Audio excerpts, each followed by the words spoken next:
Yo, what is up, guys? And we are back for another video on Dragon Ball Z Dokkan Battle, and we are here on Extreme Super Battle Road over here on the global side of the game. Now, your boy, I do apologize, is a little bit behind on these Extreme Super Battle Road runs. So Super TEQ was the next one on the docket. Super TEQ originally, when I was originally going through to beat these, definitely, like without a question, was the toughest one. Now here's the thing, is this team actually worked out quite well. We popped an Icarus there, but this is actually quite, it's good offensively and it's good defensively, and it's got some pretty good utility on it. But originally, when I first beat it, I was obsessed with doing the LR Go Bros team. It just seemed to me like it was going to be the only team that was going to be viable. Goku and Frieza, you couldn't have enough units. Like, you can run like the TEQ 17, right? You know what I mean? And TEQ 18. TEQ 18 is good, and then you can run like urine, right? Like, who cares about these units? Who cares?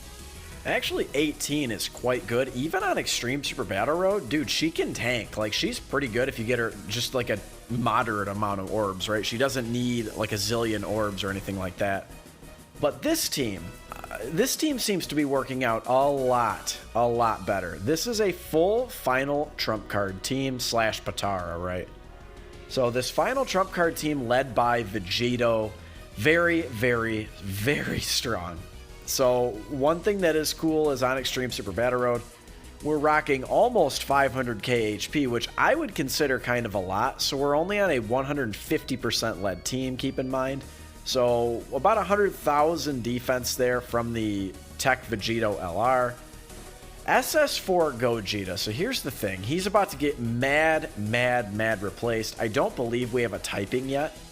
So this could be the only situation where you would run SS4 Gogeta again. Yeah, 3.1 millis. Pretty good. We do have the Supreme Opie. We'll get to her. But so Super Saiyan 4 Gogeta.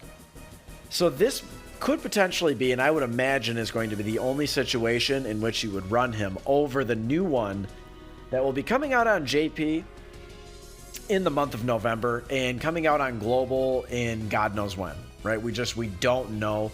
There's not really like a set formula. If I had to guess, probably going to be an Int Future Gohan spot in the month of February. I don't think they're gonna do another combined celebration for the month of March for Saiyan Day. I think it's probably the February slot. They're probably going to release that SS4 Gogeta, but we don't know what kind of typing he is. That's kind of what I was getting at, is this Super Saiyan 4 Gogeta has just been utterly replaced, right? And it is a shame, right? He had a very, very long run. Obviously, he was the beginning, Omega Shenron, and the beginning of the category meta on Dokkan Battle, just Dokkan in general, right? But, you know, infamously released on Global with a to-be-released leader skill. Because at that point in the game, you know, people consider it like one of the biggest shafts of all time, and it's like, dog, we were barely in the mono meta. Like, legitimately, we were just getting into the mono meta here on Global, and then they released category meta. So it's like, why would they even bother releasing the other leaders? You know what I mean? What they should have done, honestly, like, just to prevent any of, you know, the Global Shaft stuff. That's when the Global Shaft was more of a thing, by the way. Global Shaft is not really a thing anymore. It's just more of a meme at this point, right? What they should have done is just not released the units so quickly on Global, right? That's what they should have done, and then that way there would have been no, you know, it would have been standard operating procedure, right? JP is always 6 months ahead, you know? So that was kind of the big issue when that card came out. Still really busted on a mono TEQ team, which you're kind of seeing here, but obviously, you know, now link leveling is a thing. Honestly, a unit that definitely benefited from link leveling. So he's got that GT link, which now provides defense. Obviously, the one thing this dude is missing is defense. He just doesn't have it, right? He does give himself defense on super attack, but that is it. He raises defense on super. Nothing in his passive, unfortunately. He does provide some unique utility. So for instance, just on his passive, he does lower attack and lower enemy defense, right? So that is important, again, for Super Battle Road. And probably the most unique ability in the game, no one has it but him. So there are other units who can counter super attacks, but he counters it with a 70% chance. And there is no other unit in the game that can boast that. The next one that even comes close is the Super Saiyan 4 full power Goku. And then AGL Caulifla, I believe they counter it with like a 25 or a 30% rate. It's like a medium chance, right? But no one comes anywhere close to 70%. Decided to go with the big super attack there. It was actually on accident, right? I did not mean for him to get his 18 key super right there. The Super Saiyan 3 Goku. It's just the way it happened. So I guess we can kind of move on to some other units. But Gogeta, it's tough to say what the new typing will be. But probably it won't be Super Tech. I can't say that with like 100% certainty, but I think probably, I'm hoping he's going to be Super AGL. I think, believe it or not, I know Super AGL used to be the best team in the game, like the best monotyping in the game. But I think currently it actually could use a buff. The last buff it really got was AGL Bardock, if I'm not mistaken. Well, especially here on Global. So on JP, they did get the EZA for the AGL Caulifla. But there's just not been a lot going on for Super AGL for quite some time. So I'd be okay with Super Fizz. I'd be okay with Super Int. Like, Super Int could definitely use the help as well. Honestly, Super Tech could use the help. I guess realistically, a lot of these typings could use the help. Everything but STR, right? Anything but STR. STR needs no more help. Watch, he's going to be STR now. What do you bet? So let's kind of move on. We kind of just hopped into Super Saiyan 4 Gogeta, so let's talk about the other units on this team. So let's start with the leader. Well, let's move on to the leader, right, in TEQ Vegito Blue. I mean, do we even really need to talk about this guy? So TEQ Vegito Blue, one of two marquee units that came out during the global 5-year anniversary. Obviously JP as well. They've never changed an anniversary banner, by the way. I would not anticipate them doing it moving forward either. So we have seen it for like the worldwide download celebration, and obviously banners are different on Saiyan Day and stuff between the two versions, but mostly, actually 100% of the time, the banner on the anniversary has been the exact same. But anyway, Vegito, definitely one of the best units, definitely one of the best things to come out of the anniversary. So Vegito, we already know he stacks attack. He gives himself +3 key when he's attacking. He's really, really good. And he's got this chance to do 3 super attacks, which is one thing that really sets him apart from a lot of other units in the game. There are more than there used to be, but there aren't a ton of units in the game that can do 3 super attacks. And especially when he transforms and he can do 3 super attacks, it raises his attack and defense by such a crazy amount that not only is he becomes one of the hardest hitters in the game, he also becomes one of the better defensive units in the games, again, particularly once you transform. That was a ton of damage there taken by Candy Vegito. We'll get to Candy Vegito for sure. I do want to highlight him at some point in this video. We will get to him. But yeah, Vegito, man, I mean, he has 77% attack and defense when he transforms. Can build up an additional attack and defense 77%, and we all know at this point that is calculated separately.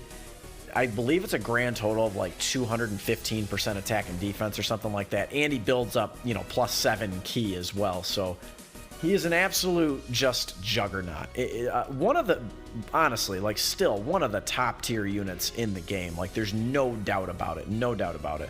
Now he doesn't have guard and things like that, but he just does so much damage. There's not really an event in the game that can harness him at max power. There's not even the legendary Goku event can do it. No stage on Infinite Dragon Ball history can stifle him.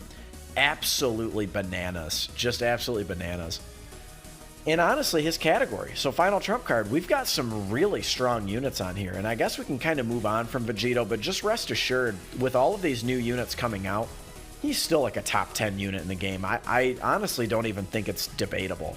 He hasn't fallen off that much. He has not aged one single day since his release in July, right? But moving on to the rest of the team, Supreme Opie of Time.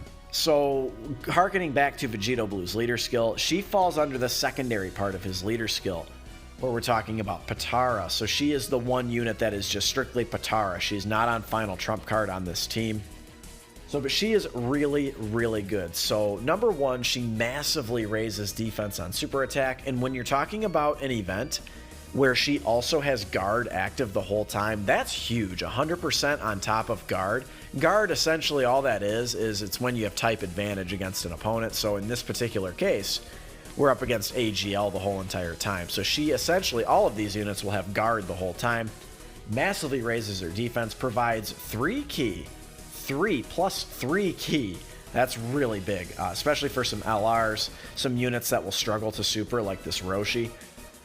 3 key, 30% attack and defense, and potentially she has a great chance of providing an additional 12% attack and defense and a 12% chance to crit. So she's one of these units that can help other units crit, which is huge. It's a very unique ability. Not too many units in the game have it.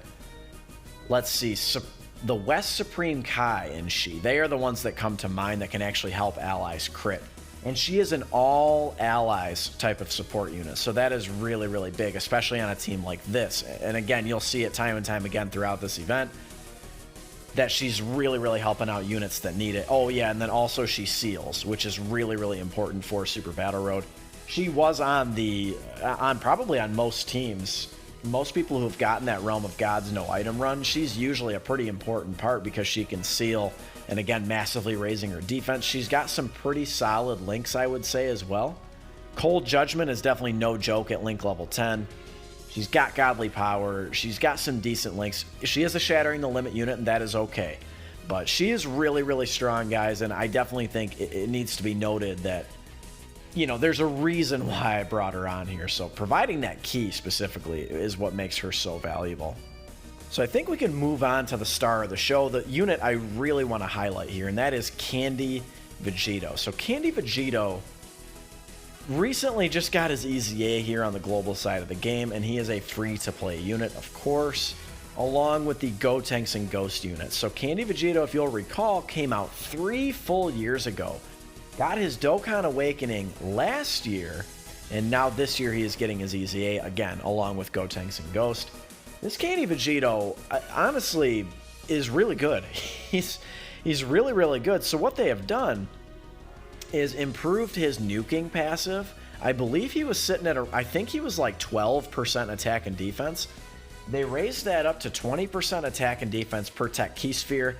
And then he gets 10% defense just with different type key spheres, right? So that I would say that is a flaw in his card, is that he really, really wants tech orbs. And that can be problematic, especially on a situation like Super Battle Road and Extreme Super Battle Road for that matter, where collecting same type orbs, you have to find the balance of healing and also trying to stall the Dokkan attack as long as possible. Now, in this particular case, there ain't no way we're stalling it till the 4th fight. I wanted to, but just sometimes it just be like that, right? Now, luckily, we're in a good position here to where we have one of our hardest hitters, probably our single hardest hitter, in terms of like a singular attack stat in Super Saiyan 3 Goku. But this Candy Vegito, man, so he's got a high chance of stunning, and he infinitely stacks attack and defense. So this is going to make him good and valuable basically forever, right? For the duration of the game, this will make him valuable because he's infinitely stacking and he stuns, which is going to make him good in a multitude of events. So for stunning, you know, in terms of stunning, Super Battle Road, right? That's the one that comes to mind. Battlefield, there are some enemies that can be stunned. And then this infinite stacking, he's going to be good for long events as well. And then remembering that he's also getting attack and defense on top of that per orb he's getting. So if you get him with a decent amount of orbs, he's fine. I did kind of a dud run through the Infinite Dragon Ball History event, and he was consistently up at about 1.52 million, depending on how many orbs I got him. Got him as high as 3 million. And he can get as high as like a 400,000 defensive stat. I mean, he's legit, dude. Like, he is good, especially if you give him a little time to stack. My own personal philosophy is I decided to go with full additionals for our guy. So full additionals just because of that chance to stun. And then, of course, that ability to infinitely stack attack and defense. And the one sort of trademark, if you will, of his card is a 70% chance to dodge. So the other way you could go on your hidden potential system, of course, is to give him just straight up, 20 dodge or 15 dodge, and then you give him like dodge, skill orbs, and all of this. Just make him like nay untouchable. So I've seen it done both ways. As a matter of fact, I've seen people have multiple Candy Vegitos, one built for each. Now, I don't recommend that. I find that would be a waste of orbs, but I have seen that. So just so you guys know. So, but Candy Vegito, really, really solid, and honestly a crucial part of this victory. Honestly, if we didn't have him, I don't know that we get the dub, because he literally tanks basically every single turn. He's tanking everything because he's dodging everything, right?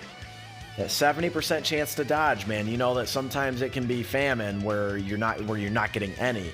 But when it's feast or famine and you're feasting and he's dodging everything, you can't lose. Same thing with like UI Goku, right? And even the original Int UI Goku. So anyway, guys, Candy Vegito, super good. I'm actually really, really happy with his EZA. I think they did a really good job with it. They really just did a great job of just powering him up. Now, that 70% chance to counter a super attack, Gogeta did not get there. It's like literally the one redeeming quality he has, and he didn't come through. Is what it is, right? Sometimes it be like that. So let's move on to some of these other units. So Super Saiyan 3 Goku, not much to talk about. He's definitely aged a bit. These units that subtract things from their own passive, and you're not getting a huge reward in return, it really does kind of show their age. So Goku, if you are not familiar, gets defense 120% at the start of turn, and then if you get his 18 key super, he gives himself 180% attack, which is monstrous, right? I mean, huge. I mean, you guys see the difference, right? He goes from like a 900,000 attack stat to like a 5 million attack stat. Like, it's that big of a difference. The only problem is he subtracts 70% defense when he supers, and the way that it's calculated, it's basically like he's got no defense, right? He turns into like Tech Broly, or damn near Tech Broly. And I'm talking about SS Reroll, where he gets like 0 defense after 2 orbs. Now, that is really a little bit of EZA, but he's still kind of, like, look at that, 800k. Not that impressive. He does also have a rare chance to stun, but when you guys saw earlier, we got a 5 million attack stat on that 18 key super. And when you don't get him that 18 key super, he's actually pretty solid defensively. Now, the one problem with this guy, he's one of these units that actually kind of lost out on the link leveling system, because you were really, really relying on getting 2 over and a flashes active and just sticking him in the second slot, and then watching him just go to town, just, frickin' 5 million, 6 million. You get him in between 2 Super Saiyan 3 Bardoks with their passive actives. I've seen him crack 9 million. I mean, he's ridiculous, right? Anyway, really, really strong. I think the only unit we really haven't talked about is Master Roshi. Now, Master Roshi, really, really interesting on Super Tech. Doesn't fit in the best, again, but we do have a pretty good support unit in the Supreme Opie of Time floating around, but just not really able to super. However, it's not that big of a problem, because Master Roshi, the way his card is, so he gets this one-time big monstrous super attack where he gets 628% attack when he supers. You guys will see it periodically. He'll get like a 3 million attack stat, and you're like, whoa, what the? But the reason is because that part of his passive. But then after that, he has no offense at all. He loses all offense after that one singular attack. And by the way, when he attacks, he stuns the enemy for 1 turn and seals them, but he also stuns himself, and he loses 100% defense. And I'm talking, it's, again, separately calculated. So he loses literally all of his defense. So you have to be very strategic as to where you place your big-time super attack with Roshi. You have to make sure he's out of harm's way before you just decide, yeah, I'm going to super with him. So you guys get it, right? The one cool thing about him is even if he's not super attacking, it doesn't really matter, because he's floating around and he's just really, really strong defensively. He's got 150% defense on a pretty good defensive stat, to boot. So here he is right here. Did I decide to get the super attack with him or not? I forget. Looks like I went with Candy Vegito here. Probably the smart option. Definitely want to stun. I hope I did, but I definitely wanted to stun Bujin. I definitely think going for the stun, it looks like I did. Going for the stun on Bujin was a good idea. Looks like I did indeed do that. So Candy Vegito, kind of going back to Candy Vegito, there's not much else to be said about Roshi, to be honest. He's pretty solid, right? He's a pretty solid unit, particularly defensively. And this is a perfect opportunity to get his big-time super attack because no one is attacking him afterwards, right? So he's going to clean up right here. Yeah, him getting hit is so scary. It's so scary when he gets hit, right? And he did the stun there, and we just tanked that. Well, didn't tank it, but we just took another super attack for 300k. Now, again, good thing we had almost 5k.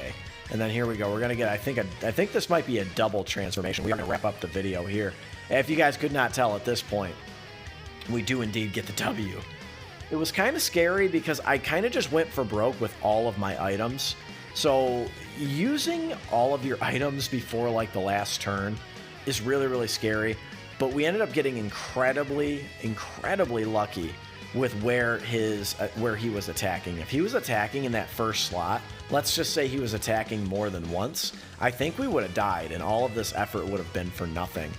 But kind of, you know, harkening back to Candy Vegito, I was going to mention it earlier. The one issue I would say with him, so number one, when he doesn't dodge, you guys saw he's taking 100k sometimes.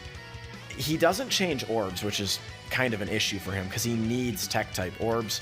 So run him, you can run him on the Battle of Wits team with Android 18, the one from the TOP. She's actually a pretty solid partner for him, I would say. But guys, that is the video. If you enjoyed it, slap a like on the video. Let me know how you guys are doing on these Extreme Super Battle Road runs. Subscribe if you are new. I love you guys, and I will catch all of you in the next one. Later.